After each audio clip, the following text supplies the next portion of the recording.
Craig Herrera is back, and it feels really kind of nice out there today. Nice, Craig. right? Not a bad day. Yeah, upper 60s, low 70s, a little hazy sunshine, not bad at all. Perfect.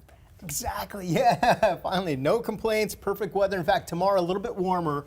Even the weekend looks great. Wow. So start making your plans now if you haven't already. It should be a nice Gonna one. have a lot of happy people today. I'm so glad. I love happy people. Take a look at this great shot. At Seatown native Mike Reed sent this, Diablo Lake. Great shot. He took this last night, sunset. Isn't that gorgeous? What a great shot. Now, a lot of clouds and showers and thunderstorms have been moving across the Cascade Range, mostly, of course, on the eastern side. But we're watching those closely this evening and tomorrow. By the way, the pollen count, boy, it has been either moderate to high. Grass and weeds have been the two that have been up there. And once again, that was the case today.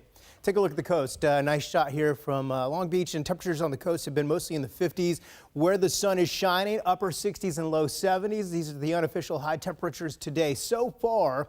And then all the showers and thunderstorms we were talking about, they just continue to fire off yet again. So watching for potential flash flooding, also some of those lightning strikes coming down, and some of these could be producing some small hail as well. We'll watch for this tomorrow. So if you're going to be on the eastern side of the Cascades tomorrow, just know that we could see this again tomorrow and on Friday. And a lot of these are moving over to the west, but by the time they get to the higher elevations, they lose a lot of the energy, they squeeze a lot of it out, so you're getting a lot of the cloud cover over on the eastern side there of Puget Sound. Now, high pressure continues to build tomorrow. That does mean some warmer conditions for us as we go through the afternoon. We will start off with the morning clouds, of course.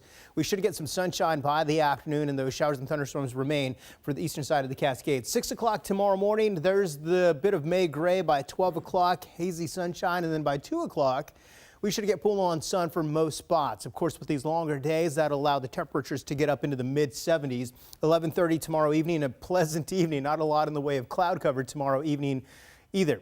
Highs, or overnight lows rather, will stay right about 50 to 53 degrees, and then highs tomorrow we have more in the way of low to mid 70s from Everett to Seattle, Bremerton, Shelton, Tacoma, Gig Harbor, all in the mid and upper 70s, Chehalis, Olympia. From Oak Harbor to the north, mostly some 60s. Of course, right along Mount Vernon, you got about 73 tomorrow. If you are going to the Mariners game tomorrow, first pitch 7:10 against the Angels, right about 66 degrees, and close to the end of the game, we're closer to 59 degrees. Here's your 7-day forecast. 70s for several days to come. In fact, Friday and Saturday will be the two warmest days. I have upper 70s on the map. Some places will be closer to 80 degrees. We will cool off a little next weekend.